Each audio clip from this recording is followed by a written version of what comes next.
서울 도심은 화려한 네온 사인의 불빛으로 일렁였지만 아우레우스 호텔의 호화로운 연회장 안은 수백 개의 값비싼 향초가 타오르고 있음에도 불구하고 숨이 막힐 듯 차가운 냉기만이 감돌았다. 오늘은 정재계의 거물들이 집결한 아우레우스 그룹 창립 50주년 기념 파티였고 그 관심의 중심에는 거대 제국의 젊고 냉혹한 후계자 강민혁이 있었다. 그는 완벽하게 재단된 검은 슈트를 입고 피처럼 붉은 와인 잔을 든 채 마치 사냥감이 보이기만을 기다리는 맹수처럼 날카로운 눈빛으로 좌중을 훑었다. 패배를 모르는 오만함이 온몸에서 뿜어져 나왔다. 상류층의 불문율에 따라 그보다 딱 반 발자국 뒤에 물러서 있는 여자는 윤서아였다. 그녀는 지난 2년 동안 완벽하지만 입을 다문 장식품으로서 그와 함께 온 명목상의 아내였다. 윤서아는 오늘 우아하면서도 단정한 크림색 실크 드레스를 입고 긴 흑발을 깔끔하게 올려 가녀린 목선을 드러냈다. 입가에는 재벌가 며느리의 정석과도 같은 온화한 미소를 띠고 있었다. 하지만 누군가 그녀의 눈 깊은 곳을 들여다볼 만큼 예리했다면 그곳에 남편을 향한 존경심 따위는 없다는 것을 알아챘을 것이다. 그곳은 730일간의 냉대를 견디며 모든 감정이 얼어붙어 버린 섬뜩할 정도로 고요한 호수와 같았다. 오늘은 그룹의 창립 기념일이자 두 사람의 결혼 2주년이기도 했다. 하지만 민혁의 머릿속은 오로지 수익 수치와 시장 장악 전략으로만 가득 차 있어 그날의 기억은 깨끗이 지워진 듯했다. 그는 차에서 내린 순간부터 그녀에게 눈길 한 번 주지 않았고 가끔 턱짓으로 중요한 파트너들에게 술을 따르라는 명령만 내릴 뿐이었다. 감미로운 클래식 선율이 흐를 때 은발의 신사 파트너 은행의 김 회장이 다가왔다. 이 파티에서 유일하게 두 사람의 특별한 날을 기억해 준 사람이었다. 그는 인자한 미소로 건배를 제의하며 성공한 남자는 든든한 내조자를 아껴야 한다고 덕담을 건넸다. 주변의 공기가 강민혁의 반응을 기다리며 잠시 멈춘 듯했다. 그러나 돌아온 것은 경멸과 무관심이 섞인 비웃음뿐이었다. 민혁은 와인잔을 가볍게 돌리며 서아를 마치 생명 없는 가구처럼 훑고는 그녀의 심장을 차갑게 식게 만드는 말을 내뱉었다. 김 회장님, 과찬이십니다. 제게 결혼이란 그저 인수합병 계약서에 불과합니다.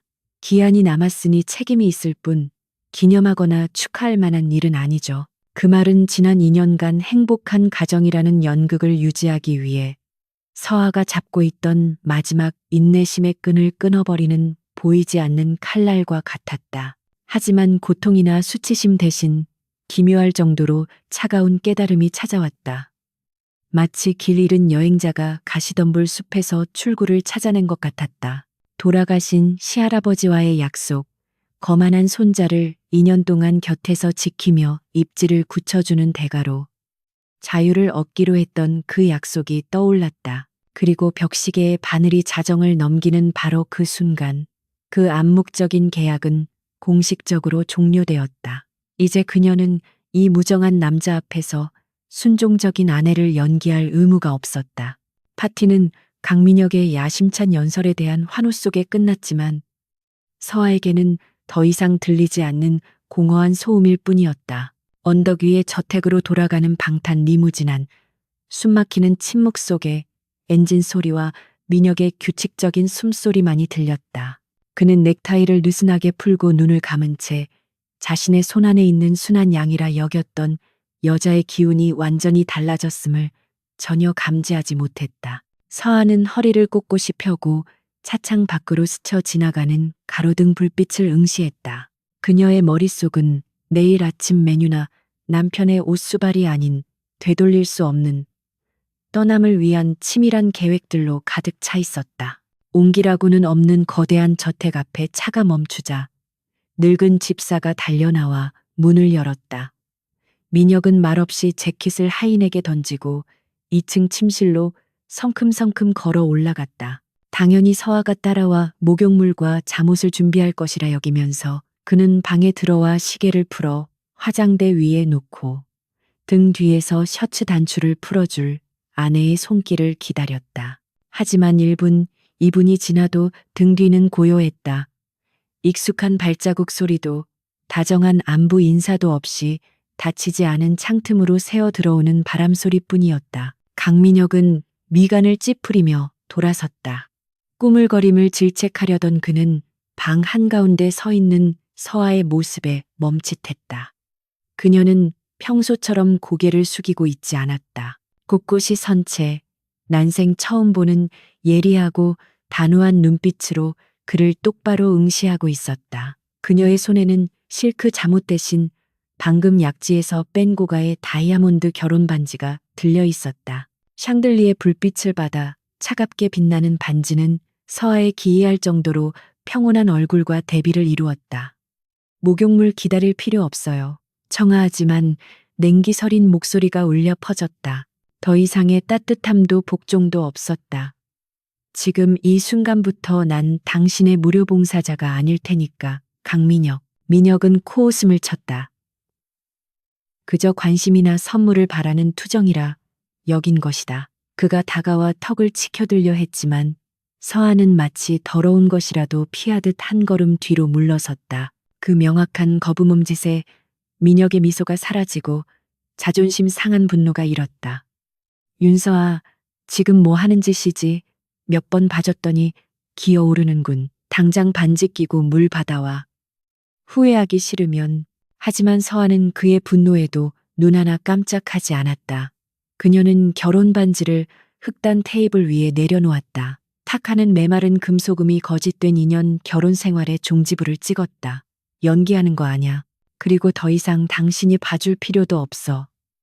지난 2년 할아버님과의 약속 때문에 완벽한 아내 노릇을 해줬지만 당신은 날 인간으로 본 적이 없지. 내가 고통도 생각도 없는 인형인 줄 알았겠지만 착각이야. 내 인내심의 유효 기간은 오늘 밤 자정으로 끝났어. 말을 마친 그녀는 미련 없이 몸을 돌려 문으로 향했다. 그가 준 옷도 보석도 돈도 없이 오직 입고 있는 드레스와 되찾은 자존심뿐이었다. 민혁은 그 자리에 못 박힌 듯 굳어버렸다. 한밤중에 그녀가 어디로 갈지가 걱정되어서가 아니었다. 그녀의 눈에 담긴 사랑도 숭배도 없는 완벽한 공허함 때문이었다. 잡아야 한다고 생각했지만 너무나 급격하고 결연한 변화에 압도당해 발이 떨어지지 않았다. 굳게 닫히는 문소리가 그의 세계와 그녀의 자유로운 세계를 완전히 갈라놓았다. 강민혁은 차가운 향수 냄새만이 감도는 넓은 침실에 홀로 남겨졌다. 육중한 철문 밖, 밤바람이 서아의 드레스를 휘날렸지만 그녀는 추위 대신 가슴 속에서 타오르는 뜨거운 불꽃을 느꼈다.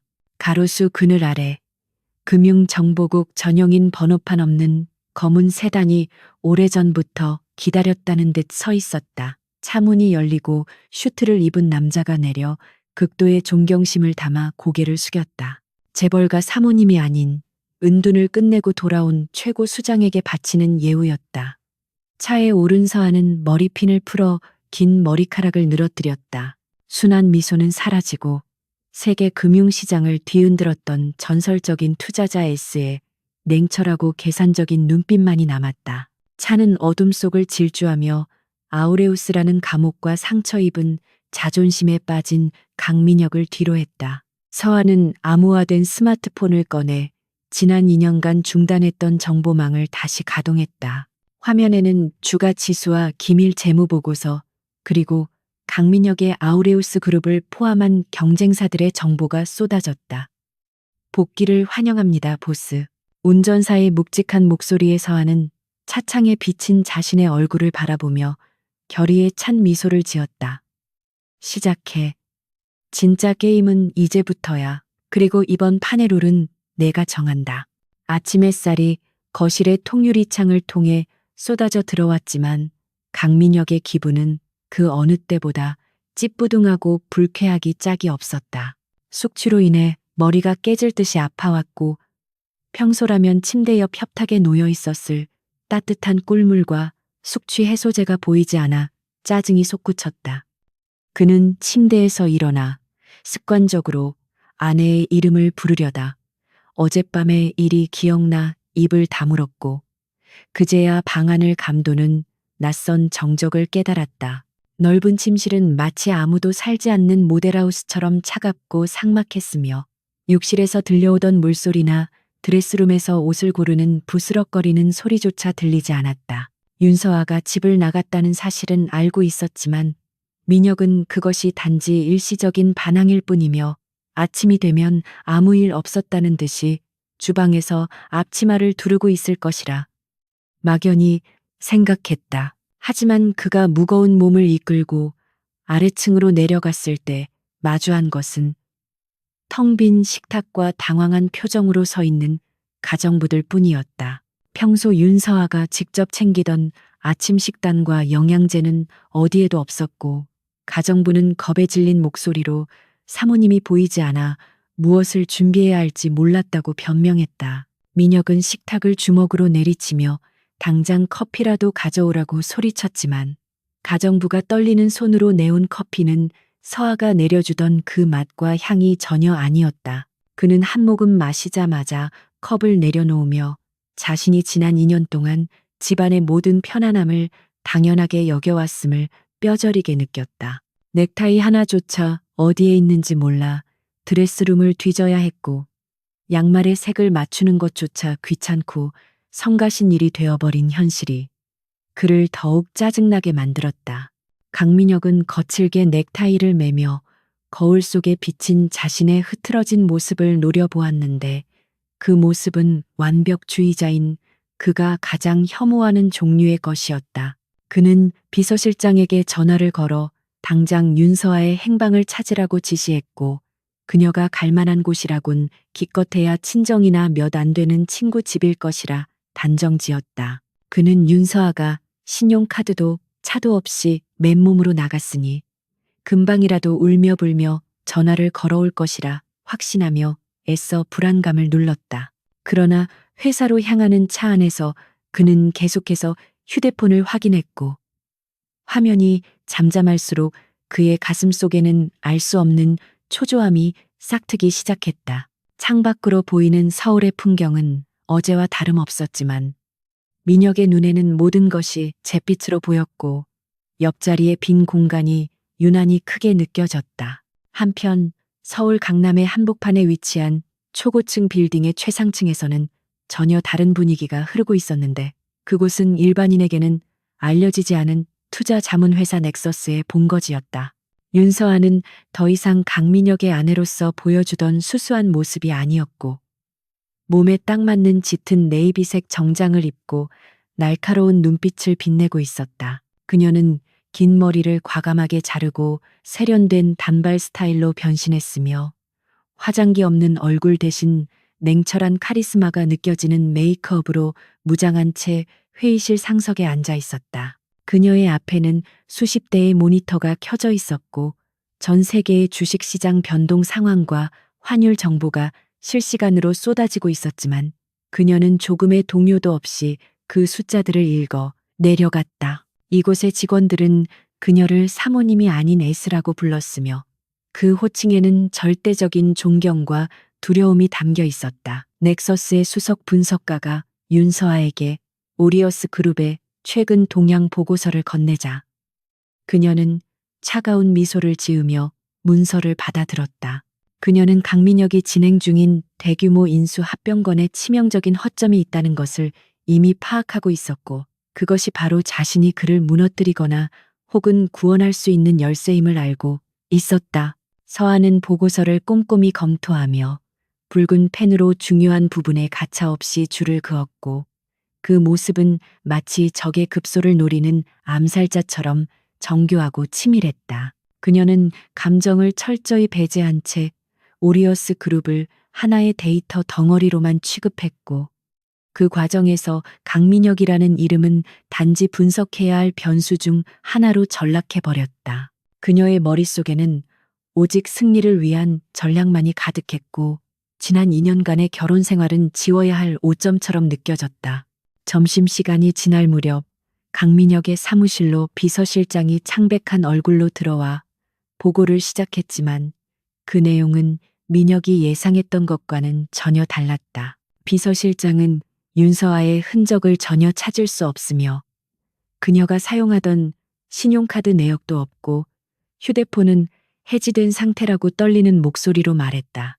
민혁은 믿을 수 없다는 듯 의자에서 벌떡 일어나 소리쳤지만 비서실장은 그녀가 친정에도 가지 않았고 출국 기록조차 없다고 덧붙였다. 대한민국 내에서 사람이 증발한 것처럼 사라진다는 것은 불가능하다고 생각했던 민혁은 처음으로 등골이 서늘해지는 공포를 느꼈다. 그것은 사랑하는 사람을 잃은 슬픔이 아니라 자신이 완벽하게 통제하고 있다고 믿었던 존재가 사실은 전혀 파악되지 않은 미지의 인물이었다는 사실에서 오는 근원적인 두려움이었다. 민혁은 집무실 창가에 서서 발 아래 펼쳐진 도시를 내려다보며 자신이 윤서아에 대해 아는 것이 거의 없다는 사실을 인정해야만 했다. 그녀가 어떤 음식을 좋아하는지, 대학 시절 전공이 무엇이었는지, 심지어 결혼 전에 무슨 일을 했었는지조차 그는 관심을 두지 않았었다. 그에게 윤서아는 할아버지의 유언에 따라 맺어진 정략 결혼 상대이자 집안일을 처리해주는 편리한 존재일 뿐이었기에 그녀의 내면이나 과거에 대해서는 알려고 하지 않았다. 하지만 지금 그녀가 사라지고 난 뒤에야 그는 그녀가 자신의 삶 곳곳에 얼마나 깊숙이 침투해 있었는지를 깨닫게 되었다. 서류 결제를 하려다 만년필에 잉크가 떨어진 것을 보고 항상 잉크를 채워놓던 그녀의 손길을 떠올렸고 점심 메뉴를 고르면서도 그녀가 챙겨주던 도시락 생각에 입맛을 잃었다. 퇴근 후 텅 빈 저택으로 돌아온 강민혁은 거실 소파에 힘없이 주저앉아 어두운 천장을 멍하니 올려다보았다. 집안은 고요하다 못해 적막했고 그 적막함은 마치 살아있는 생물처럼 그의 목을 조여오는 것 같았다. 그는 무의식적으로 윤서아가 쓰던 화장대 서랍을 열어보았는데 그곳에는 화려한 보석함 대신 낡은 가계부 한 권만이 덩그러니 놓여 있었다. 호기심에 가계부를 펼친 민혁은 깜짝 놀랄 수밖에 없었는데 그 안에는 집안의 모든 지출 내역이 10원 단위까지 꼼꼼하게 기록되어 있었고 그 밑에는 그날그날 민혁의 컨디션과 식사량까지 메모되어 있었다. 오늘은 속이 안 좋아 보이니 죽을 준비해야겠다라거나 내일은 중요한 회의가 있으니 넥타이를 미리 골라놔야겠다는 글귀를 읽으며 민혁은 가슴 한구석이 욱신거리는 통증을 느꼈다. 그 시각 윤서아는 넥서스의 비밀 회의실에서 최진욱의 회사인 JN그룹을 공격하기 위한 시뮬레이션을 돌리고 있었다. 화면 속의 그래프들이 요동치며 JN그룹의 주가가 폭락하는 시나리오가 완성되자 그녀는 만족스러운 듯 고개를 끄덕였다. 그녀의 곁에는 과거 그녀를 보좌했던 충직한 부하 직원들이 서 있었고 그들은 다시 돌아온 여왕의 지휘 아래 일사불란하게 움직일 준비를 마친 상태였다. 서아는 책상 위에 놓여 있던 강민혁과 찍은 결혼사진을 집어들고 잠시 응시하더니 망설임 없이 쓰레기통에 던져버렸다. 사진 속의 자신은 가식적인 미소를 짓고 있었고 옆에 선 남자는 오만함으로 가득 차 있었기에 그녀는 더 이상 그 과거의 환영에 얽매이지 않기로 결심했다. 이제 그녀에게 중요한 것은 잃어버린 자신의 이름을 되찾고 그녀를 억눌렀던 모든 이들에게 자신의 진정한 가치를 증명하는 것뿐이었다.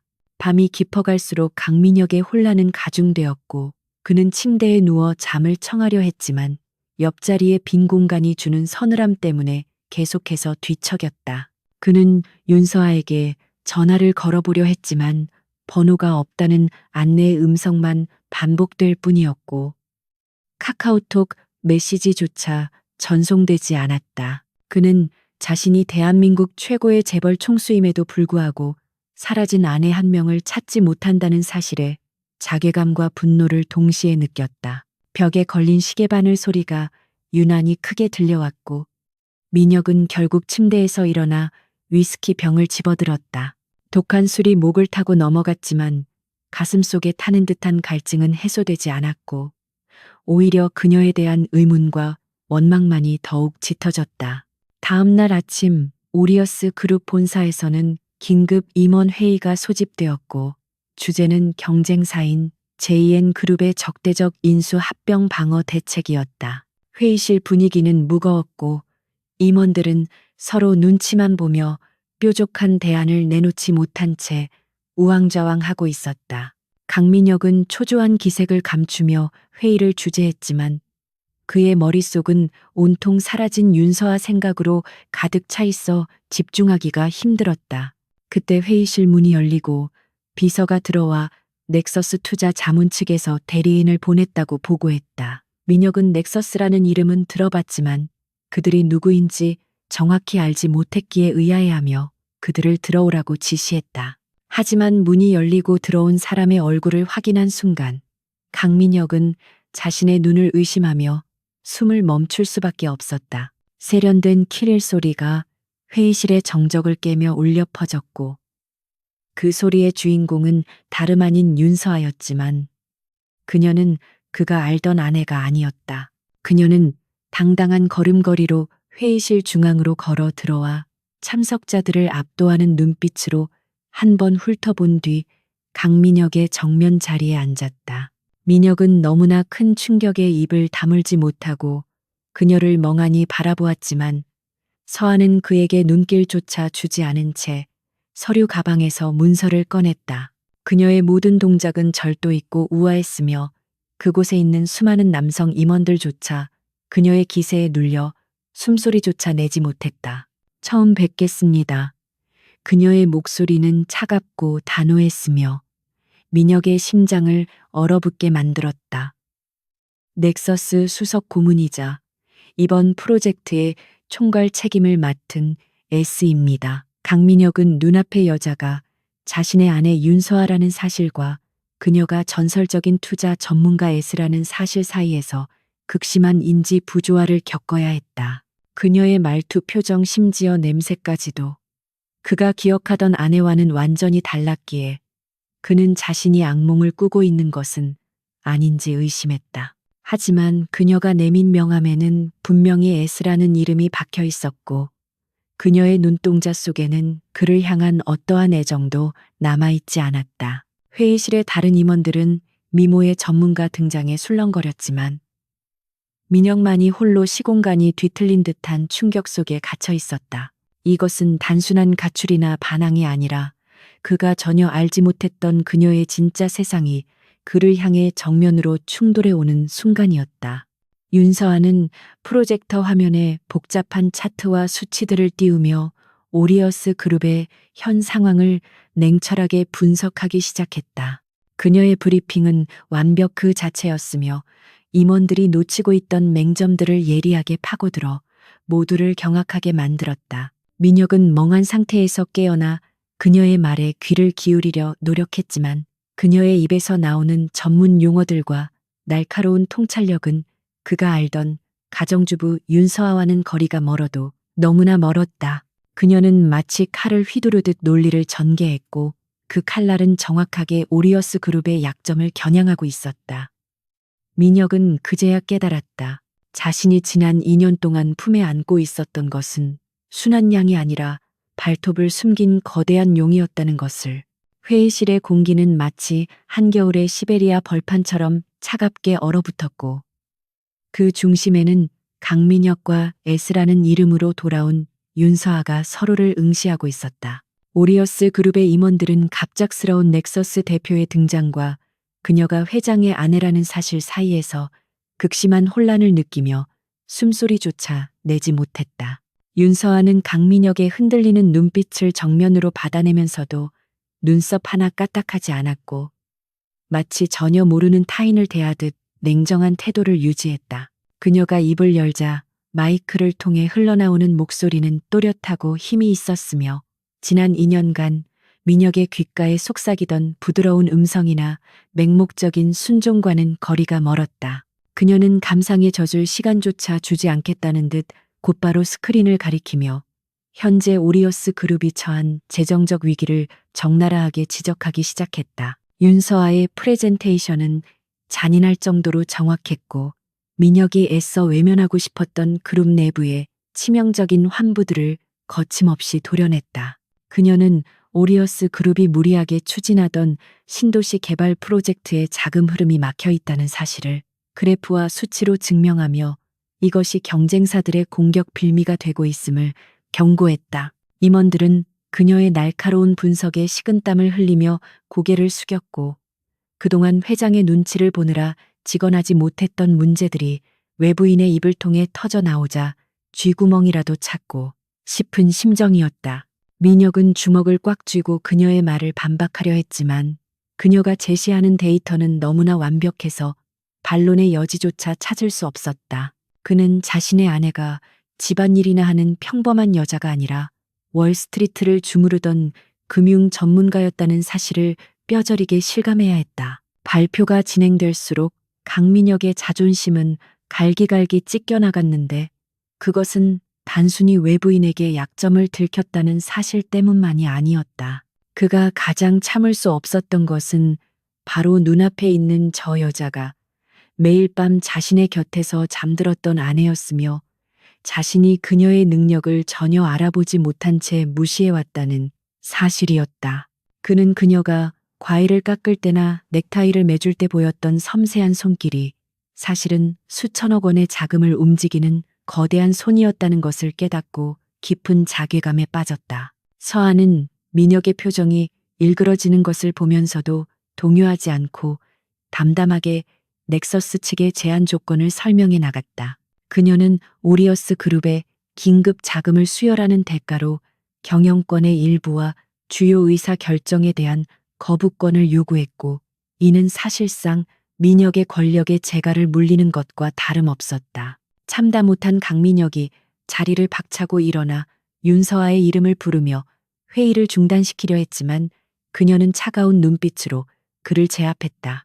그녀는 공적인 자리에서 사적인 호칭은 삼가 달라며 자신을 넥서스의 대표 S라고 불러달라고 정정했고 그 단호함에 민혁은 말문이 막혔다. 회의실 안의 모든 시선이 두 사람에게 집중되었고 임원들은 이 기묘하고도 긴장감 넘치는 부부싸움 아닌 비즈니스 협상의 마른 침을 삼켰다. 민혁은 끓어오르는 분노를 억누르며 자리에 다시 앉을 수밖에 없었고 이는 그가 태어나서 처음으로 타인에게 특히나 자신의 아내라고 생각했던 사람에게 기가 꺾이는 순간이었다.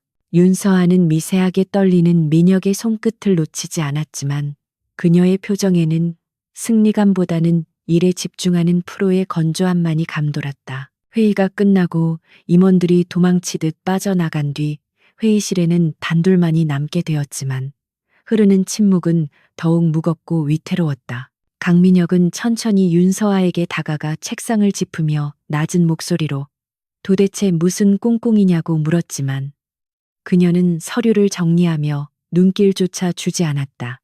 그녀는 이것이 꿍꿍이가 아니라 비즈니스일 뿐이며 감정적인 대응은 오리어스 그룹을 구하는데 아무런 도움이 되지 않는다고 딱 잘라 말했다.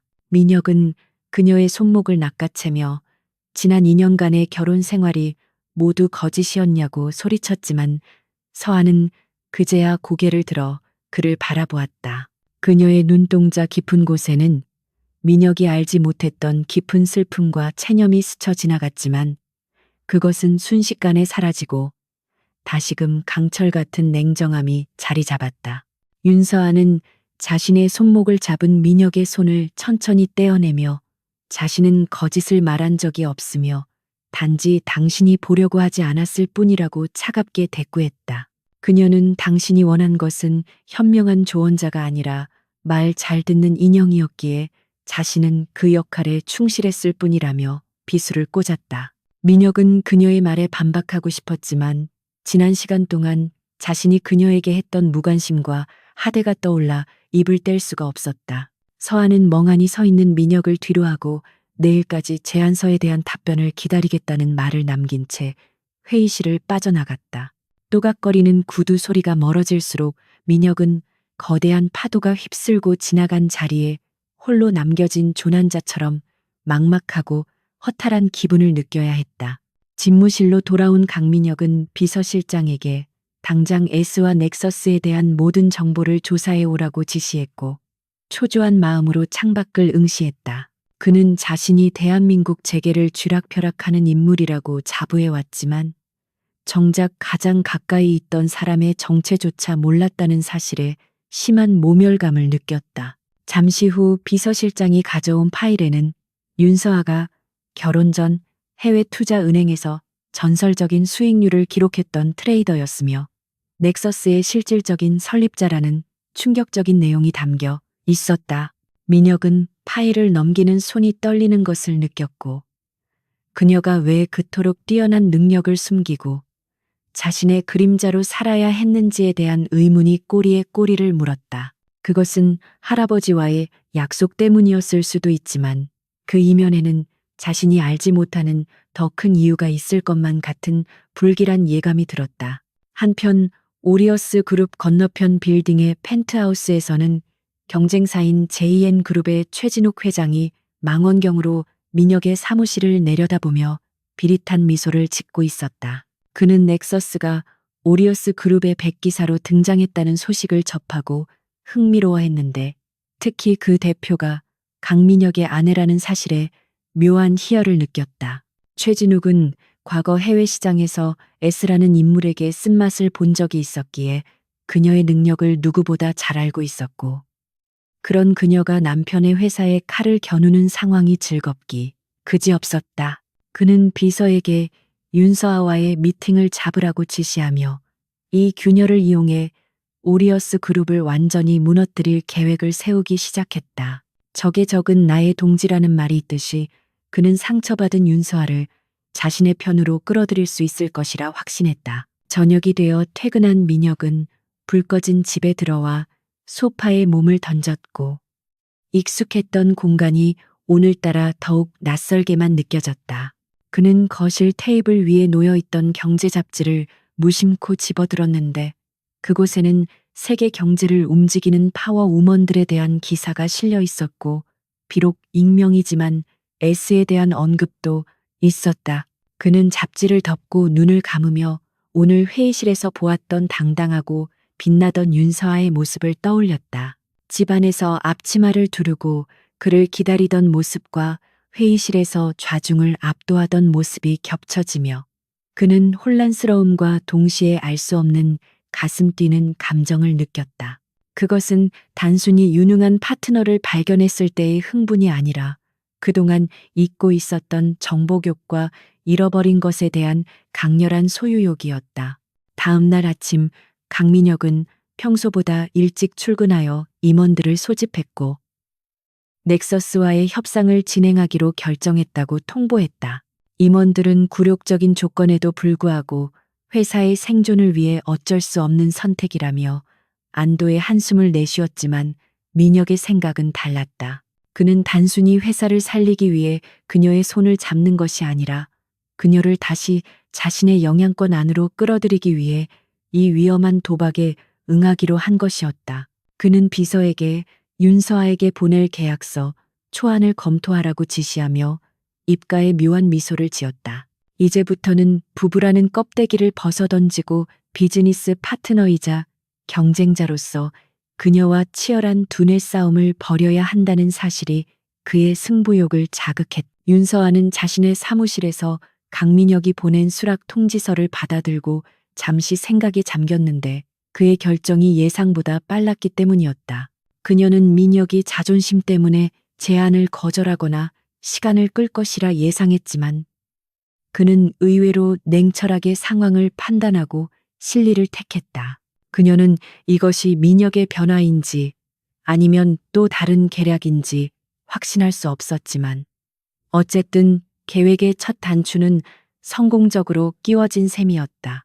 그녀는 창밖으로 보이는 오리어스 그룹 사옥을 바라보며 이제부터가 진짜 전쟁의 시작임을 직감했다. 강민혁은 결코 호락호락한 상대가 아니었고 그가 정신을 차리고 전력을 다해 덤벼든다면 자신 역시 모든 것을 걸고 싸워야만 승산이 있었다.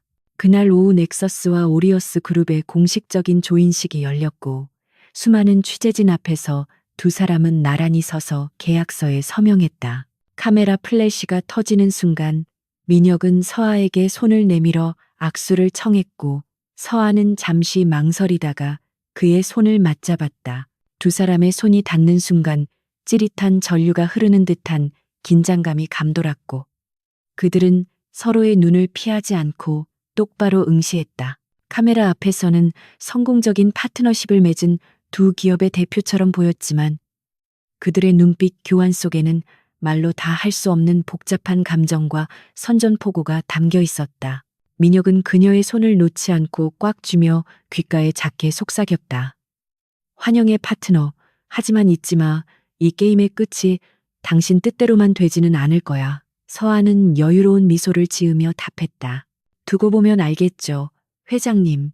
넥서스 투자 자문 회사의 로비는 이른 아침부터 때 아닌 꽃 냄새로 진동하고 있었는데 그것은 단순한 향기가 아니라 숨을 쉬기 힘들 정도의 폭력적인 장미향이었다. 출근하던 직원들은 로비를 가득 메운 수천 송이의 붉은 장미꽃 바구니들 때문에 발 디딜 틈조차 찾지 못한 채 벽에부터 이동해야 했고 거대한 리본에는 축하한다는 상투적인 문구가 금박으로 박혀 있었다. 엘리베이터에서 내린 윤서아는 그 광경을 보고 미간을 찌푸렸는데 꽃바구니에 적힌 보낸 사람의 이름이 강민혁이라는 것을 확인하자마자 기가 막힌다는 듯 헛웃음을 터뜨렸다. 이것은 로맨틱한 선물이라기보다는 자신의 업무 공간을 침범하고 통제하려는 과시적인 행위였으며 그가 여전히 자신을 독립적인 사업 파트너가 아닌 달래주면 돌아올 여자로 보고 있다는 증거였다. 그녀는 비서에게 즉시 이 모든 꽃을 폐기 처분하거나 필요한 직원들에게 나눠주라고 지시한 뒤 차가운 표정으로 집무실로 들어갔다. 강민혁은 자신의 집무실에서 비서실장으로부터 꽃이 배달되었다는 보고를 받고 흡족한 미소를 지으며 윤서아의 전화를 기다리고 있었다. 그는 여자가 화가 났을 때는 화려한 이벤트와 값비싼 선물이 특효약이라고 믿는 전형적인 재벌가의 사고방식에 젖어 있었기에 서아가 감동하여 목소리가 조금은 부드러워질 것이라 예상했다. 하지만 그의 휴대폰이 울리고 수화기 너머로 들려온 목소리는 감동은커녕 냉기가 뚝뚝 떨어지는 사무적인 어조였고 그녀는 업무 시간에 이런 소란을 피우는 것은 파트너사에 대한 예의가 아니라고 일침을 가했다. 민혁은 당황하여 남편으로서 아내의 새 출발을 응원하는 것이 무슨 잘못이냐고 반문했지만 서아는 공과 사를 구분하지 못하는 아마추어 같은 행동은 오리어스 그룹 회장의 명성에 먹칠을 할 뿐이라며 전화를 끊어버렸다. 전화가 끊긴 후 멍하니 수화기를 들고 있던 강민혁은 얼굴이 붉어지며 자존심에 깊은 상처를 입었지만 동시에 오기가 발동하는 것을 느꼈다. 그는 지금까지 자신이 원하는 것을 손에 넣지 못한 적이 없었고 윤서아 또한 잠시 튕기는 것일 뿐 결국에는 자신의 매력과 권력 앞에 무릎 꿇을 것이라 확신했다. 그는 즉시 비서에게 점심 스케줄을 비우라고 지시한 뒤 시내에서 가장 예약하기 힘든 최고급 프렌치 레스토랑을 통째로 빌리라고 명령했다. 이번에는 꽃 따위가 아니라 직접 얼굴을 마주하고 분위기 있는 식사와 함께 대화를 나누면 그녀의 다친 마음도 조금은 열릴 것이라 착각했기 때문이었다. 그는 거울을 보며 넥타이를 고쳐매고 자신감 넘치는 표정을 연습했지만 그 눈빛 속에는 예전에는 없었던 초조함이 섞여 있었다. 점심시간이 되자 윤서아의 사무실로 강민혁이 직접 찾아왔고 그녀는 거절하려 했지만 중요한 안건을 논의하자는 핑계에 어쩔 수 없이 따라 나섰다. 텅 빈 레스토랑에 도착한 서아는 민혁이 준비한 과한 설정에 질린 표정을 지었지만 민혁은 의자를 빼주며 젠틀한 척 연기를 시작했다. 웨이터가 메뉴판을 가져오자 민혁은 서아의 의사를 묻지도 않고 그녀가 평소 집에서 잘 먹지 않던 요리들을 주문하며 자신이 그녀의 취향을 잘 알고 있다고 과시하려 했다. 하지만 서아는 웨이터를 불러 주문을 취소하고 자신이 먹고 싶은 간단한 샐러드와 수프를 시키며 민혁의 독단적인 행동에 제동을 걸었다.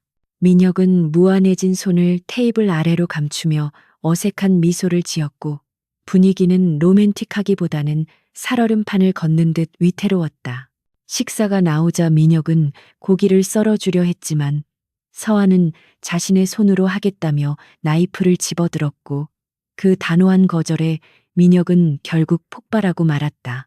그는 나이프를 내려놓으며 도대체 언제까지 이럴 거냐며 이제 그만 집에 들어와서 예전처럼 지내자고 설득 아닌 강요를 시작했다. 그는 당신이 없으니 집안 꼴이 말이 아니고 내 컨디션도 엉망이라며 자신이 얼마나 불편한지 호소했지만 그것은 서아의 마음에 불을 지르는 격이었다. 서아는 포크를 내려놓고 민혁을 똑바로 응시하며 당신이 그리워하는 건 아내인 윤서아가 아니라 당신의 수발을 들어주던 무료 가정부일 뿐이라고 차갑게 쏘아붙였다. 그녀는 당신은 단 한 번도 나를 인격체로 존중한 적이 없으며 오로지 당신의 편의를 위해 존재하는 부속품 취급을 했다고 팩트를 지적했다. 강민혁은 윤서아의 날카로운 지적에 아무런 말도 할 수 없었는데 그것이 너무나 정확해서 반박할 여지가 없었기 때문이었다. 그는 사랑해서 결혼한 것이 아니라 할아버지의 강요와 그녀의 조건이 맞아서 결혼했음을 부정할 수 없었고 지난 2년간 그녀에게 따뜻한 말 한마디 건네지 않았던 자신의 과오가 스쳐 지나갔다. 하지만 인정하고 싶지 않은 자존심 때문에 그는 엉뚱하게도 우리가 부부라는 사실은 변하지 않으며 법적으로 당신은 여전히 내 아내라고 목소리를 높였다. 서아는 자리에서 일어나며 법적인 관계는 서류 한 장이면 끝나는 것이고 지금 우리는 비즈니스 파트너 그 이상도 이하도 아니니 선을 넘지 말라고 경고했다. 그녀가 뒤도 돌아보지 않고 레스토랑을 빠져나가는 뒷모습을 보며 민혁은 처음으로 그녀를 완전히 잃을 수도 있다는 공포감에 휩싸였다. 그날 오후 윤서아는 넥서스 본사가 아닌 강남의 한 회원제 프라이빗 클럽으로 향했는데 그곳에는 JN그룹의 최진욱 회장이 그녀를 기다리고 있었다. 최진욱은 오리어스 그룹의 위기를 틈타 윤서아에게 접근해 왔고 서아는 적의 의도를 파악하기 위해 그 만남에 응한 것이었다. 최진욱은 여유로운 미소를 지으며 와인을 권했고 오리어스 그룹의 안주인이 아닌 전설적인 투자자 S를 만나게 되어 영광이라며 능글맞게 인사를 건넸다. 그는 강민혁이 당신의 가치를 몰라본 것은 큰 실수라며 자신과 손을 잡으면 오리어스 그룹을 무너뜨리고 당신이 그 자리에 앉을 수 있게 도와주겠다는 달콤한 제안을 던졌다. 그의 눈빛은 탐욕으로 번들거렸고 서아는 그가 자신을 이용해 민혁을 치고 결국에는 자신마저 집어삼키려 한다는 것을 단번에 간파했다. 윤서아는 와인잔을 만지작거리며 최진욱의 제안을 듣는 척했지만 속으로는 그의 얄팍한 수작을 비웃고 있었다. 그녀는 강민혁에게 실망하고 분노한 것은 사실이지만 그렇다고 해서 외부의 적과 결탁해 남편의 등에 칼을 꽂을 만큼 비열하지는 않았으며 무엇보다 오리어스 그룹은 민혁의 할아버지가 평생을 바쳐 일군 기업이었다. 그녀는 최진욱에게 제안은 흥미롭지만 자신은 넥서스의 이익을 최우선으로 생각하며 타인의 복수극에 장기판의 말로 쓰일 생각은 없다고 단호하게 거절했다. 최진욱의 표정이 순식간에 굳어졌지만 그는 곧 다시 웃음을 되찾으며 마음이 바뀌면 언제든 연락하라며 명함을 내밀었다. 서아는 그 명함을 받아들고 클럽을 나섰지만 등 뒤에서 느껴지는 최진욱의 시선이 뱀처럼 끈적하고 위험하다는 것을 느낄 수 있었다. 한편 강민혁은 정보원을 통해 윤서아가 최진욱과 만났다는 사실을 전해 듣고 이성을 잃을 정도로 격분하여 집무실의 기물들을 닥치는 대로 집어던졌다. 그는 윤서아가 자신을 떠난 것도 모자라 가장 증오하는 라이벌과 접촉했다는 사실을 배신으로 받아들였고 질투심과 불안감이 뒤섞여 그를 미치게 만들었다. 그는 당장 윤서아를 찾아가 따지고 싶었지만 낮에 레스토랑에서 들었던 그녀의 경고가 떠올라 섣불리 움직일 수 없었다. 그는 술병을 입에 털어넣으며 자신이 왜 이렇게까지 감정적으로 흔들리는지 이해할 수 없었는데 단지 소유물을 뺏기는 기분이라기에는 가슴 한구석이 너무나 시리고 아팠다. 그는 취기에 비틀거리며 창가로 다가가 어두운 밤하늘을 올려다보았고 윤서아의 차가운 눈빛이 머릿속에서 떠나지 않아 괴로워했다. 다음날 넥서스 사무실로 출근한 윤서아는 책상 위에 놓인 익명의 서류 봉투를 발견했는데 그 안에는 강민혁이 과거에 저질렀던 사소한 실수들을 과장하여 조작한 찌라시 정보들이 들어 있었다. 이것은 분명 최진욱이 보낸 경고이자 협박이었으며 자신과 손잡지 않으면 이 정보들을 언론에 터뜨려 오리어스 그룹과 강민혁을 매장시키겠다는 무언의 압박이었다. 서한은 문서를 찢어 분쇄기에 넣으며 최진욱이 생각보다 더 더럽고 치졸한 방법을 쓸 준비가 되어 있음을 확인했다. 그녀는 강민혁에게 이 사실을 알릴까 잠시 고민했지만 지금의 민혁은 감정적으로 불안정하여 오히려 이를 그르칠 수 있다고 판단했다. 그녀는 홀로 이 싸움을 감당하기로 결심하고 정보팀을 소집하여 최진욱의 뒤를 캐기 시작했다. 며칠 뒤 오리어스 그룹과 넥서스의 실무 회의가 열렸고 강민혁은 며칠 전과는 달리 수척해진 얼굴로 회의장에 나타나 모두를 놀라게 했다. 그는 회의 내내 윤서아를 뚫어지게 쳐다보았지만 사적인 감정을 드러내거나 말을 걸지는 않았고 오직 업무에만 집중하려는 듯 보였다. 하지만 쉬는 시간에 복도에서 마주친 두 사람 사이에는 팽팽한 긴장감이 흘렀고 민혁은 참지 못하고 서아의 앞을 가로막아 섰다. 그는 최진욱을 만났다는 게 사실이냐고 물으며 그놈은 위험한 놈이니 가까이 하지 말라고 경고했지만 말투에는 명령이 아닌 걱정이 묻어 있었다.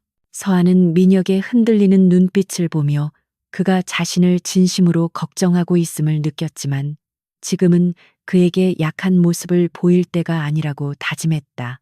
윤서아는 민혁의 시선을 피하지 않고 내 비즈니스 파트너는 내가 선택하며 당신이 관여할 문제가 아니라고 선을 그었지만 목소리는 이전보다 조금은 부드러워져 있었다. 그녀는 강민혁에게 당신은 당신의 회사를 지키는데 집중하라며 최진욱 같은 사람에게 휘둘릴 만큼 내가 어리석지 않다고 안심시켰다. 민혁은 그녀의 말에서 묘한 신뢰감을 느꼈고 그녀가 자신을 배신하지 않을 것이라는 믿음이 생기자 꽉 쥐고 있던 주먹을 서서히 풀었다. 그는 한 걸음 물러나며 알겠다고 대답했고 처음으로 그녀의 의견을 존중하는 모습을 보였다. 서아는 그를 뒤로하고 걸어가며 입가에 희미한 미소를 띄었는데 그것은 철없던 남편이 조금은 성장한 것 같다는 생각 때문이었다. 그러나 평화는 오래가지 않았고 최진욱은 윤서아의 거절에 대한 보복으로 본격적인 공작을 시작하여 오리어스 그룹의 계열사 한 곳을 표적 세무조사를 받게 만들었다. 언론에는 오리어스 그룹의 분식 회계 의혹이 대서특필되었고 주가는 곤두박질치기 시작했으며 주주들은 강민혁의 퇴진을 요구하며 본사 앞으로 몰려들었다. 이것은 단순한 위기가 아니라 오리어스 그룹의 존망이 걸린 거대한 폭풍의 시작이었고 강민혁은 속수무책으로 당하며 패닉 상태에 빠졌다. 윤서아는 뉴스를 보며 최진욱이 선전포고를 했음을 직감했고 이제는 방어가 아니라 공격으로 전환해야 할 시점임을 깨달았다. 그녀는 넥서스의 자금을 동원해 오리어스 그룹의 주가를 방어하는 동시에 최진욱의 아킬레스건을 찾기 위한 비밀 작전을 개시했다. 검찰청 특수부 수사관들이 오리어스 그룹 본사 로비를 가득 메우고 압수수색 영장을 제시하며 진입하는 장면은 그야말로 아수라장이었고 이 모든 과정은 생중계로 전국에 송출되고 있었다. 강민혁은 회장실 통유리 너머로 파란색 박스를 들고 분주하게 오가는 수사관들을 내려다보며 자신의 손발이 서서히 잘려나가는 듯한 무력감을 느껴야만 했다. 최진욱이 심어놓은 내부 스파이가 조작한 이중 장부는 검찰의 손에 넘어갔고 그 안에는 민혁이 페이퍼 컴퍼니를 통해 수천억 원의 비자금을 조성했다는 날조된 증거들이 빼곡하게 담겨 있었다. 직원들은 동요하며 일손을 놓았고 전화벨은 빗발쳤지만 누구 하나 선뜻 수화기를 들지 못한 채 서로의 눈치만 살피는 공포 분위기가 조성되었다. 민혁은 자신이 쌓아올린 거대한 성벽이 내부의 개미 구멍 하나 때문에 이토록 허무하게 무너져 내릴 수 있다는 사실에 치를 떨며 주먹을 꽉 쥐었다. 뉴스는 온종일 강민혁의 비리 의혹을 도배했고 자극적인 헤드라인은 대중의 분노를 부채질하여 오리어스 그룹 불매 운동까지 확산되는 지경에 이르렀다. 주식 시장이 열리자마자 오리어스 그룹의 주가는 하한가로 직행했고 시가총액 수조 원이 순식간에 증발해버리는 초유의 사태가 발생했다.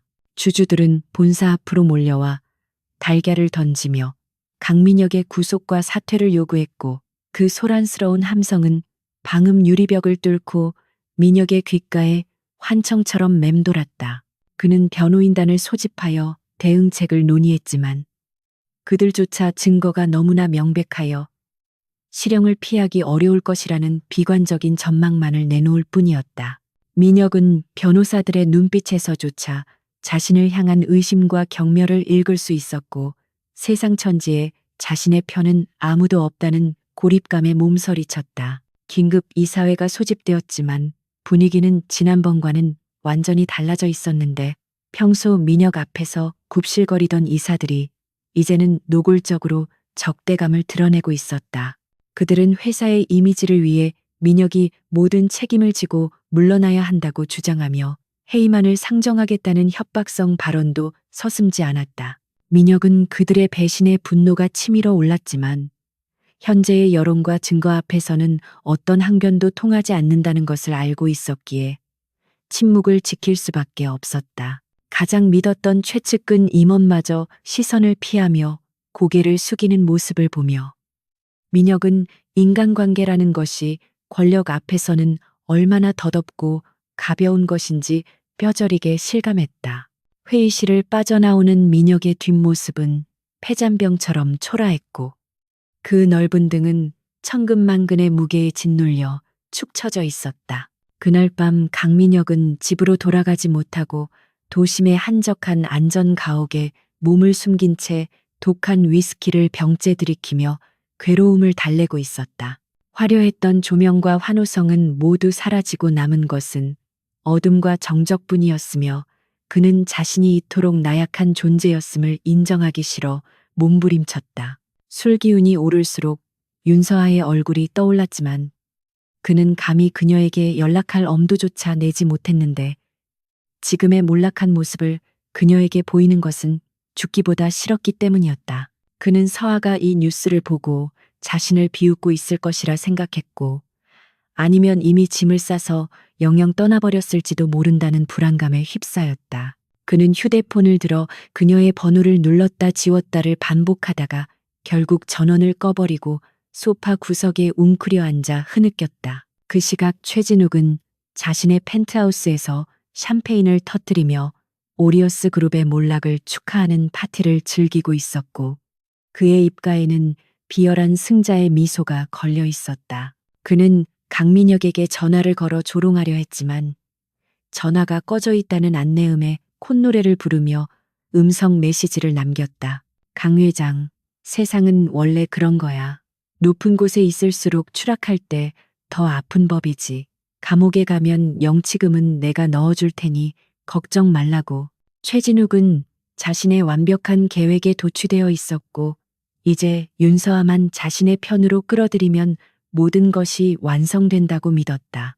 그는 윤서아가 무너진 남편을 버리고 능력 있는 자신을 선택할 것이라는 망상에 빠져 그녀에게 보낼 선물을 고르며 즐거운 상상을 이어갔다. 하지만 윤서아는 최진욱의 예상과는 정반대로 넥서스의 비밀 상황실에서 밤을 새우며 오리어스 그룹 사태를 수습하기 위해 고군분투하고 있었다. 그녀는 수십 명의 금융 데이터 분석가들과 해커들을 동원하여 검찰이 확보한 이중 장부의 디지털 흔적을 역추적하고 있었고 그 과정에서 미세한 조작의 징후를 포착했다. 그녀의 눈은 피로로 붉게 충혈되어 있었지만 모니터를 응시하는 눈빛만은 그 어느 때보다 날카롭고 집요하게 빛나고 있었다. 직원들은 사모님이 왜 이미 끝장난 것이나 다름없는 남편을 구하려 하는지 의아해했지만 서아의 기세에 눌려 묵묵히 키보드를 두드릴 뿐이었다. 서아는 이것이 단순한 내조가 아니라 정의의 문제이며 자신의 자존심이 걸린 싸움이라고 생각했다. 새벽 3시가 넘어서야 윤서아는 결정적인 단서를 발견했는데 그것은 페이퍼 컴퍼니의 설립 자금이 최진욱의 차명 계좌에서 흘러들어왔다는 금융 기록의 파편이었다. 최진욱은 치밀하게 자금 세탁을 거쳤지만 전설적인 투자자 S의 눈을 완벽하게 속일 수는 없었고 아주 작은 숫자의 불일치가 꼬리를 잡힌 것이었다. 서아는 즉시 이 데이터를 확보하고 복구와 작업을 지시한 뒤 강민혁이 숨어 있는 안전 가옥의 위치를 파악했다. 그녀는 지금 당장 그에게 가서 이 사실을 알리고 그가 무너지지 않도록 지탱해 주어야 한다는 생각에 외투를 챙겨 입고 사무실을 뛰쳐나갔다. 비가 쏟아지는 거리였지만 그녀는 개의치 않고 차에 시동을 걸어 엑셀러레이터를 밟았다. 안전 가옥의 문이 열리고 비에 젖은 윤서아가 들어섰을 때 강민혁은 술에 취해 바닥에 누워 있다가 깜짝 놀라 몸을 일으켰다. 헝클어진 머리와 풀린 눈동자. 그리고 며칠간 깎지 않은 수염은 그가 얼마나 처참하게 망가졌는지를 보여주고 있었고 서아는 그 모습에 가슴이 옥신거리는 통증을 느꼈다. 민혁은 비틀거리며 일어나 서아에게 다가오지 말라고 소리쳤고 자신은 이제 끝났으니 이혼 서류를 보내면 도장이나 찍어주겠다고 자포자기한 심정을 토해냈다. 그는 자신의 추한 꼴을 그녀에게 보인 것이 부끄러워 고개를 들지 못했고 어서 이곳을 떠나 자신의 인생에서 사라져 달라고 애원했다. 하지만 서아는 그에게 다가가 뺨을 세게 올려붙이며 그의 정신이 번쩍 들게 만들었다. 정신 차려, 강민혁. 서아의 목소리는 천둥소리처럼 안전 가옥 안을 울렸고 민혁은 얼얼한 뺨을 감싸쥐며 멍한 표정으로 그녀를 바라보았다. 당신이 이렇게 나약한 남자였어? 고작 최진옥 같은 놈의 함정에 빠져서 술이나 퍼마시고 자책하면 모든 게 해결돼? 서아는 그를 쏘아보며 거칠게 몰아붙였고 그녀의 눈에는 눈물이 아닌 분노와 결기가 서려 있었다. 나는 패배자의 아내가 되려고 온 게 아니야. 당신이 억울하게 누명을 쓰고 감옥에 가는 걸 지켜볼 만큼 한가하지도 않고. 그녀는 가방에서 태블릿 PC를 꺼내 민혁의 눈앞에 들이밀며 최진욱과 연결된 자금 흐름 도표를 보여주었다. 화면 속의 복잡한 선과 숫자들은 민혁이 무죄라는 것을 증명하는 확실한 증거들이었다. 강민혁은 떨리는 손으로 태블릿을 받아들고 화면을 응시했는데 그곳에는 자신이 상상조차 하지 못했던 진실이 담겨 있었다. 최진욱이 유령 회사를 통해 어떻게 자금을 조작하고 자신에게 뒤집어 씌웠는지가 적나라하게 드러나 있었고 이 모든 것을 윤서아가 찾아냈다는 사실에 그는 경악을 금치 못했다. 민혁은 고개를 들어 서아를 바라보았고 그의 눈시울은 붉어지기 시작했다. 모두가 그를 버리고 등을 돌린 순간에 유일하게 자신을 믿고 구하러 온 사람이 바로 자신이 그토록 모질게 대했던 아내라는 사실이 그의 심장을 후벼 팠다.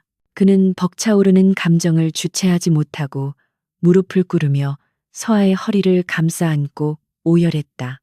미안해. 정말 미안해 서아야. 내가 잘못했어. 그의 울음소리는 처절한 후회와 감사함이 뒤섞여 있었다. 윤서아는 흐느끼는 민혁의 머리를 잠시 내려다보다가 천천히 손을 들어 그의 젖은 머리카락을 쓰다듬어 주었다. 그녀는 아직 그를 완전히 용서한 것은 아니었지만 지금 이 순간만큼은 그가 재벌 총수가 아닌 상처받은 한 인간으로 보였기에 그를 위로해 주기로 했다. 일어나요. 아직 울기엔 일러. 서아는 냉정함을 되찾으며 민혁을 일으켜 세웠고 그에게 따뜻한 물 한 잔을 건네주었다. 반격해야지. 최진욱이 축배를 들고 있을 때 우리가 그의 목덜미를 물어뜯어야 해. 민혁은 눈물을 닦고 고개를 끄덕였고 그의 눈빛에는 다시금 생기가 돌기 시작했다. 서아의 존재가 그에게 잃어버렸던 투지와 용기를 불어넣어 준 것이었다. 두 사람은 밤새 머리를 맞대고 최진욱을 무너뜨릴 치밀한 작전을 세웠는데 서아의 전략은 대담하고도 파격적이었다. 그녀는 내일 예정된 검찰 소환 조사에 민혁이 당당하게 출석하여 혐의를 전면 부인하는 동시에 언론에 최진욱의 비리 증거 일부를 흘려 시선을 분산시키는 양동 작전을 제안했다. 그리고 결정적인 순간에 넥서스가 확보한 모든 데이터를 공개하여 최진욱을 역으로 고발하고 그가 빠져나갈 구멍을 원천 봉쇄한다는 시나리오였다. 민혁은 서아의 브리핑을 들으며 그녀의 천재적인 두뇌와 대담함에 다시 한번 감탄했고 자신이 이런 여자를 곁에 두고도 몰라봤다는 사실에 쓴웃음을 지었다. 하지만 이제라도 그녀와 함께 싸울 수 있다는 사실에 그는 무한한 든든함을 느꼈다. 새벽이 밝아올 무렵 작전 회의는 끝났고 민혁은 샤워를 하고 말끔한 정장으로 갈아입은 뒤 거울 앞에 섰다. 어제의 패배감에 젖은 모습은 온데간데 없고 다시 냉철하고 강인한 오리어스 그룹의 회장으로 돌아와 있었다. 서아는 그의 넥타이를 바로잡아주며 고개 숙이지 마요. 당신은 아무것도 잘못한 게 없으니까 라고 말했고 민혁은 그녀의 손을 잡고 깊게 입을 맞췄다. 당신 덕분이야. 이 은혜는 평생 갚아도 모자랄 거야. 민혁의 진심 어린 고백에 서아는 옅은 미소를 지으며 은혜는 나중에 이자 쳐서 받을 테니 일단 이기기나 해요라고 대답했다. 두 사람은 서로를 향해 굳건한 신뢰의 눈빛을 교환하며 결전의 장소로 향하는 문을 열었다. 검찰청 포토라인 앞에는 수백 명의 기자들이 진을 치고 있었고 강민혁이 차에서 내리자 플래시 세례가 쏟아졌다. 기자들은 혐의를 인정하느냐, 비자금 조성은 사실이냐 등의 질문을 퍼부었지만 민혁은 당황하거나 위축되지 않고 카메라를 똑바로 응시했다. 그는 마이크 앞에 서서 또렷한 목소리로 저는 결백하며 이 모든 것은 경쟁사의 악의적인 모함입니다. 진실은 곧 밝혀질 것입니다. 라고 선언했다. 그의 당당한 태도에 기자들은 술렁거렸고 생중계를 지켜보던 최진욱은 비웃음을 흘리며 텔레비전을 꺼버렸다. 하지만 그는 알지 못했다. 이것이 윤서아가 설계한 거대한 덫의 시작이며 자신이 파놓은 함정에 스스로 걸어 들어가는 첫걸음이라는 사실을. 그 시각 윤서아는 넥서스의 서버실에서 엔터키를 누르며 최진욱의 비리 파일들을 주요 언론사와 사법기관의 익명으로 전송하기 시작했다. 화면에 전송 게이지가 차오르는 것을 보며 그녀는 차갑게 중얼거렸다. 체크메이트. 이제 주사위는 던져졌고 대한민국 재계를 뒤흔들 거대한 폭풍이 몰아칠 준비는 끝났다. 강민혁과 윤서아 두 사람의 완벽한 콤비 플레이가 만들어낼 반전의 드라마가 막을 올리는 순간이었다. 대한민국 전역을 뒤흔들었던 오리어스 그룹의 비자금 스캔들은 단 몇 시간 만에 전혀 예상치 못한 국면으로 전환되기 시작했다. 윤서아가 익명으로 제보한 자료들이 주요 언론사의 뉴스 속보를 타고 퍼져나가자 여론은 강민혁에 대한 비난에서 최진욱과 JN그룹에 대한 의심으로 급격하게 기울었다. 증권가 정보지에는 최진욱이 경쟁사를 제거하기 위해 주가 조작 세력과 결탁했다는 구체적인 정황들이 돌았고 그 증거들이 너무나 정교해서 누구도 반박할 수 없는 수준이었다. 검찰청 조사실에 앉아있던 강민혁은 변호인을 통해 바깥 상황이 급변하고 있음을 전해 들었고 자신의 무고함이 밝혀지고 있다는 사실에 안도의 한숨을 내쉬었다. 하지만 그는 이 모든 판을 뒤집은 것이 바로 자신의 아내 윤서아라는 사실에 더 큰 충격을 받았으며 그녀가 준비한 다음 단계가 무엇일지 기대 반 걱정 반으로 텔레비전 화면을 응시했다. 같은 시각 오리어스 그룹 본사의 대강당에서는 윤서아가 주최한 긴급 기자회견이 열리고 있었고 수백 명의 취재진이 몰려들어 발 디딜 틈조차 없었다. 단상에 오른 윤서아는 검은색 정장을 완벽하게 소화하며 냉철한 카리스마를 뿜어내고 있었고 그녀의 등장만으로도 장래의 소란스러움이 일순간에 잦아들었다. 그녀는 마이크를 잡고 자신을 강민혁 회장의 아내가 아닌 넥서스 투자 자문의 대표 S라고 소개하며 오리어스 사태의 진실을 밝히겠다고 선언했다. 그녀의 목소리는 흔들림이 없었고 확신에 차 있었기에 카메라 렌즈들은 일제히 그녀의 입모양 하나하나를 놓치지 않으려 분주하게 움직였다. 그녀는 단순히 남편을 변호하는 것이 아니라 거대한 금융 범죄의 실체를 고발하는 내부 고발자이자 심판자로서 그 자리에 서 있었다. 윤서아는 대형 스크린에 복잡한 자금 흐름도를 띄우고 레이저 포인터로 최진욱이 만든 유령 회사들을 하나씩 지목하며 설명을 이어갔다.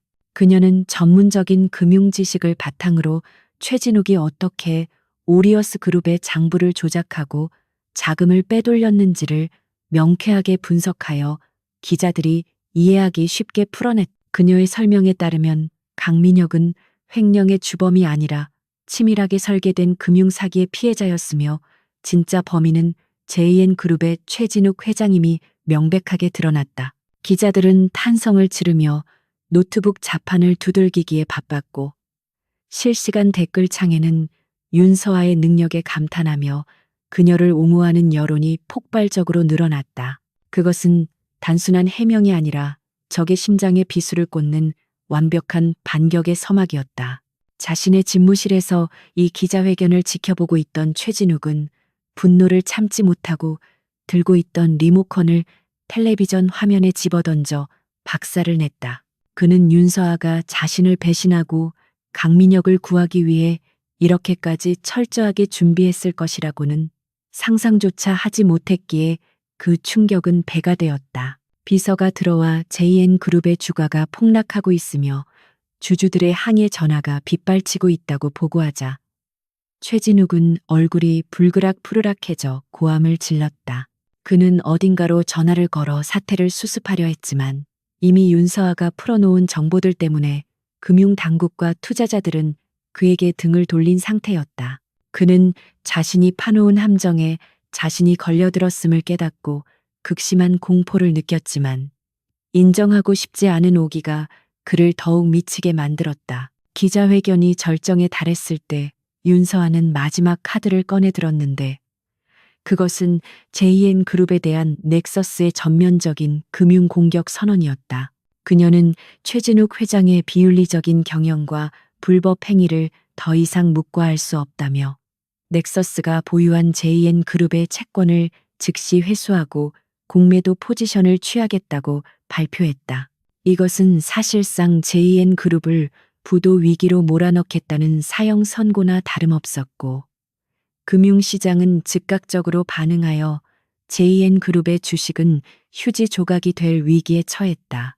윤서아의 눈빛은 서늘했고 그녀의 입에서 나오는 말들은 자비 없는 심판관의 판결문처럼 최진욱의 숨통을 조여왔다. 그녀는 남편을 건드린 대가가 얼마나 혹독한지를 뼈저리게 가르쳐주고 있었다. 혐의 없음으로 풀려난 강민혁은 검찰청 로비에서 대형 스크린을 통해 아내의 활약상을 지켜보며 발을 떼지 못하고 멍하니 서 있었다. 화면 속의 윤서아는 그가 알던 얌전하고 순종적인 아내의 모습은 온데간데 없고 세상을 호령하는 여제의 모습 그 자체였다. 그녀가 기자들의 쏟아지는 질문에 거침없이 대답하고 거만한 최진욱을 논리와 팩트로 짓밟아버리는 모습을 보며 민혁은 가슴 깊은 곳에서 뜨거운 전율이 일어나는 것을 느꼈다. 그것은 단순한 고마움이나 안도감이 아니라 한 인간에 대한 경외심과 더불어 이제야 비로소 그녀를 여자로서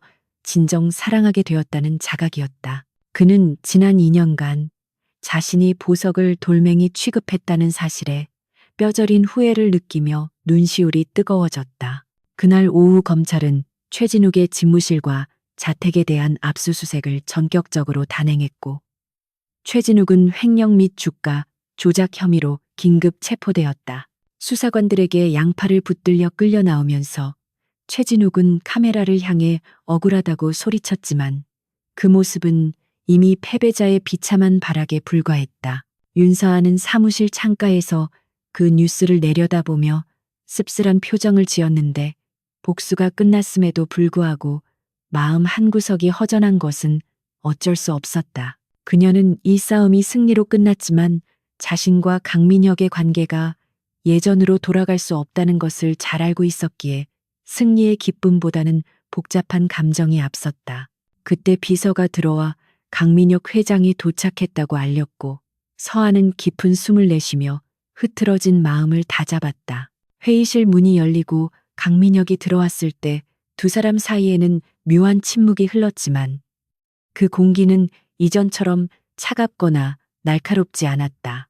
민혁은 천천히 서아에게 다가가 그녀의 앞에 섰는데 그의 눈빛은 며칠 전과는 비교할 수 없을 정도로 깊고 진지해져 있었다.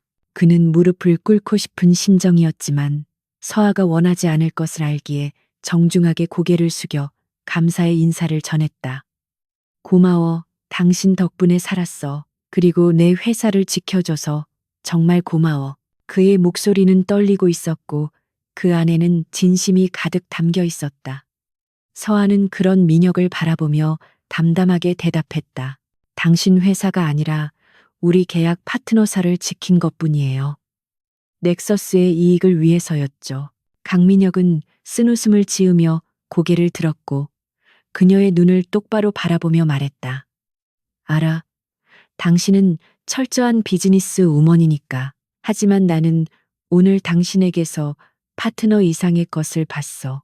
그는 한 발짝 더 다가서며 조심스럽게 그녀의 손을 잡으려 했지만 서아는 살짝 뒤로 물러나며 거리를 유지했다.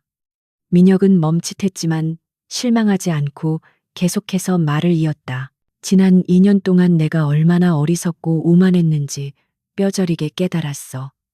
당신이라는 사람을 내 옆에 두고도 외면했던 벌을 지금 받고 있는 것 같아. 그의 고백은 투박했지만 가식 없는 진심이었기에 서아의 마음을 조금씩 흔들고 있었다. 하지만 서아는 쉽게 마음을 열 생각이 없었다. 윤서아는 팔짱을 끼며 민혁을 응시했고 그래서 이제 와서 뭘 어쩌겠다는 거죠. 다시 착한 아내로 돌아오라는 건가요? 라고 차갑게 되물었다. 민혁은 고개를 세차게 저으며 아니, 절대로 아니야. 나는 이제 당신이 누군가의 그림자로 사는 걸 원하지 않아. 당신은 빛나는 태양 같은 사람이니까 그 자리에서 계속 빛나야 해. 라고 대답했다. 그는 잠시 숨을 고르더니 결심한 듯 말을 이었다. 내가 원하는 건 당신이 다시 내 아내가 되어주는 게 아니야. 나와 동등한 위치에서 내 인생의 파트너가 되어주길 바라는 거야. 물론 이번에는 계약이 아니라 진심으로. 서아는 민혁의 예상치 못한 대답에 잠시 말문이 막혔고 흔들리는 눈동자를 감추기 위해 시선을 돌렸다. 강민혁의 변화는 놀라울 정도였고 서아는 그가 진정한 리더이자 한 남자로서 성장했음을 인정하지 않을 수 없었다. 위기가 사람을 만든다는 말이 있듯이 최진욱과의 전쟁은 민혁에게서 껍데기를 벗겨내고 그 안에 숨겨져 있던 진면목을 끌어낸 셈이었다. 하지만 서아는 아직 그를 완전히 받아들이기에는 상처가 아물지 않았고 그를 시험해보고 싶은 마음도 남아 있었다. 그녀는 책상 위에 놓인 계약서를 집어들며 그 제안을 받아들일지 말지는 당신 행동에 달렸어요. 일단 오리어스 그룹의 경영 정상화부터 해결하고 다시 이야기하죠라고 선을 그었다. 민혁은 그녀의 유보적인 태도에도 불구하고 환한 미소를 지으며 얼마든지 기다릴게. 평생이 걸려도 상관없어 라고 자신있게 대답했다.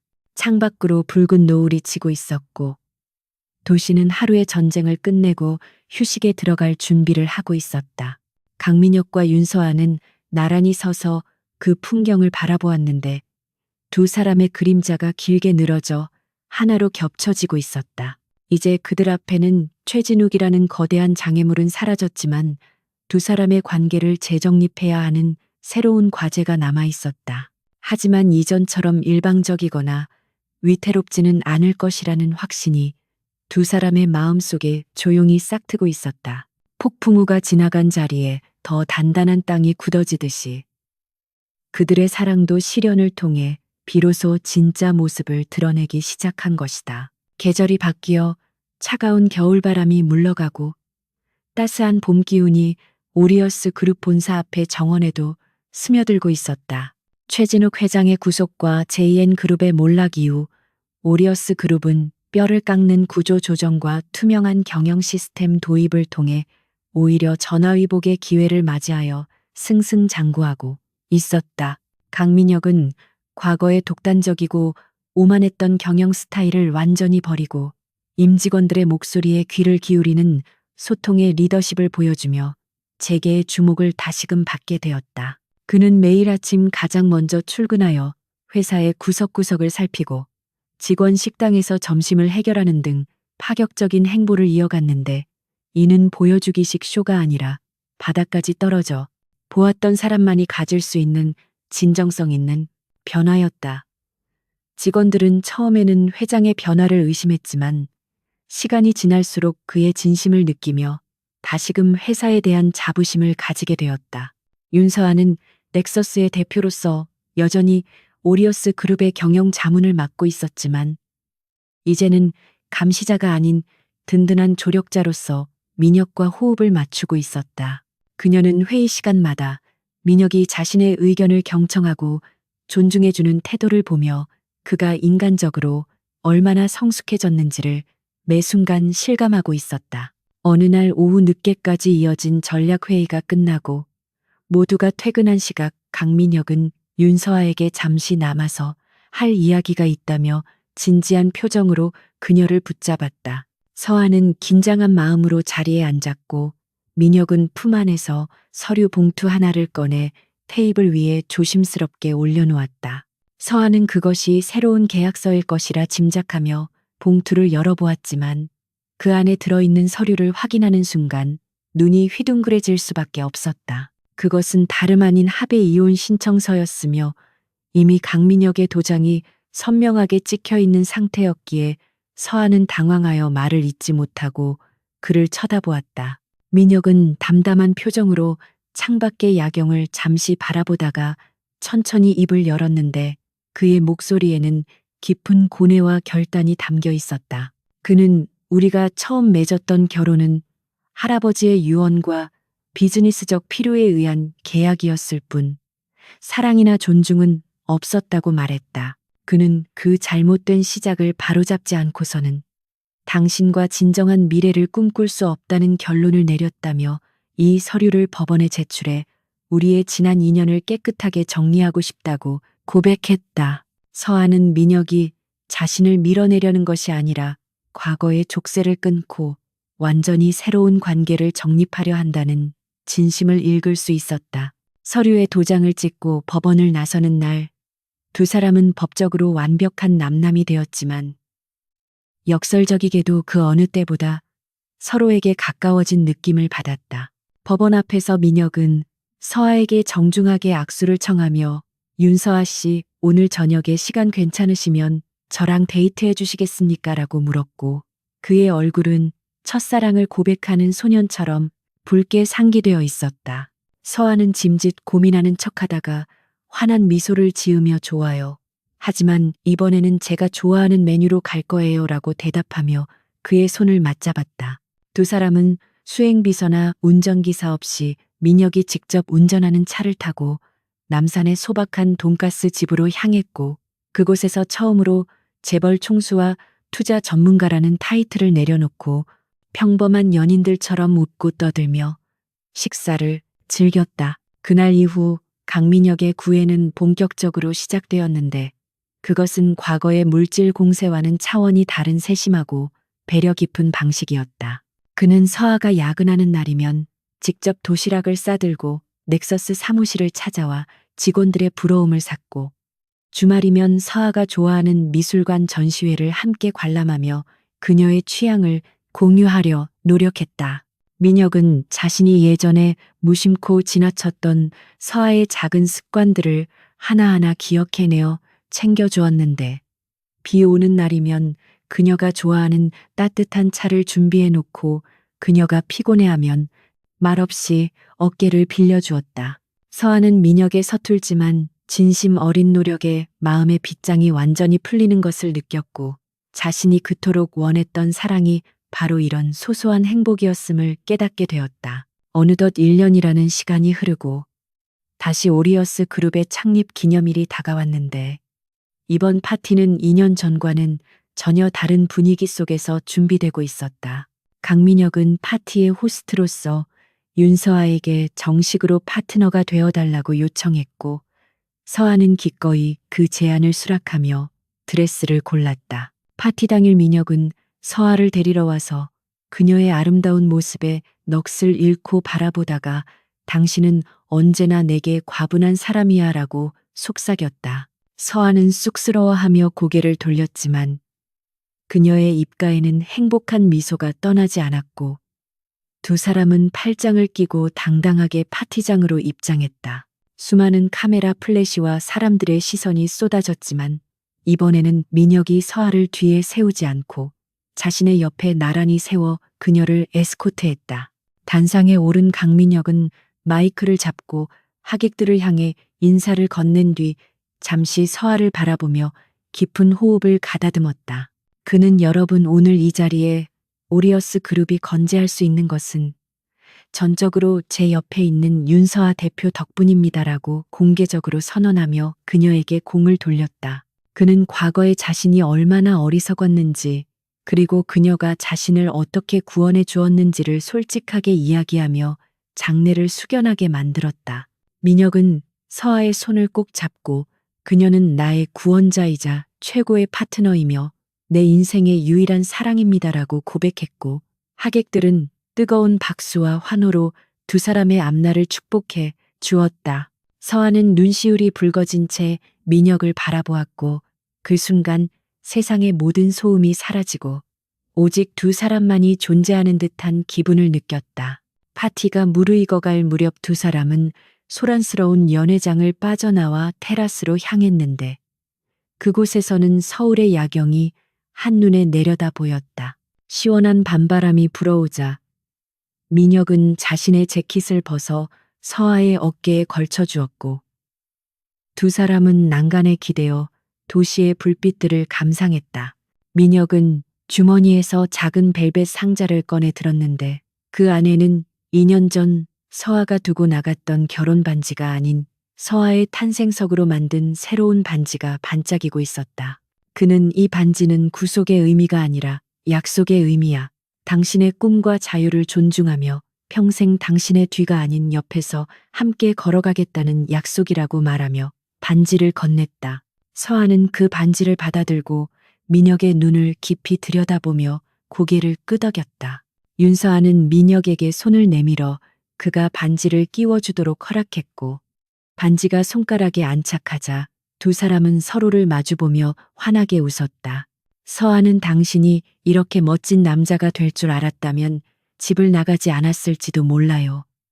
라고 농담을 던졌고 민혁은 당신이 나가지 않았다면 나는 평생 철들지 못했을 거야. 라며 진지하게 받아쳤다. 두 사람은 서로의 이마를 맞대고 지난 시간 동안 겪었던 아픔과 시련이 헛되지 않았음을 확인하며 깊은 입맞춤을 나누었다. 밤하늘에는 불꽃놀이가 시작되어 화려한 불꽃들이 수놓아졌지만 두 사람에게는 서로의 존재가 그 어떤 불꽃보다 더 찬란하게 빛나고 있었다. 다음 날 아침 오리어스 그룹과 넥서스의 합병 발표와 함께 강민혁 회장과 윤서아 대표의 재결합 소식이 전 세계 언론을 통해 타전되었다. 기사에는 두 사람이 손을 맞잡고 미래 비전을 발표하는 사진이 실렸는데 그 모습은 과거의 수직적인 부부 관계가 아닌 완벽하게 대등한 동반자의 모습이었다. 사람들은 그들을 세기의 커플이라 부르며 열광했고 두 사람의 이야기는 위기를 극복하고 진정한 사랑을 찾은 성공 스토리로 회자되었다. 강민혁과 윤서아는 이제 한 회사의 공동 경영자이자 한 가정의 평등한 구성원으로서 서로의 부족한 점을 채워주고 강점을 빛내주는 이상적인 관계를 만들어가기 시작했다. 세월이 흘러 두 사람의 머리에 흰머리가 희끗해질 무렵에도 그들은 여전히 서로를 존중하고 사랑하는 눈빛으로 바라보며 함께 출근하고 함께 퇴근했다. 어느 주말 오후 두 사람은 처음 헤어졌던 그 저택의 정원에 앉아 평화롭게 차를 마시고 있었는데 서아가 문득 민혁에게 물었다. 만약 그때 내가 돌아오지 않았다면 어떻게 했을 거예요? 민혁은 찻잔을 내려놓고 서아의 손을 잡으며 미소를 지었다. 당신이 있는 곳이 어디든 지구 끝까지 쫓아가서 다시 내 여자로 만들었겠지.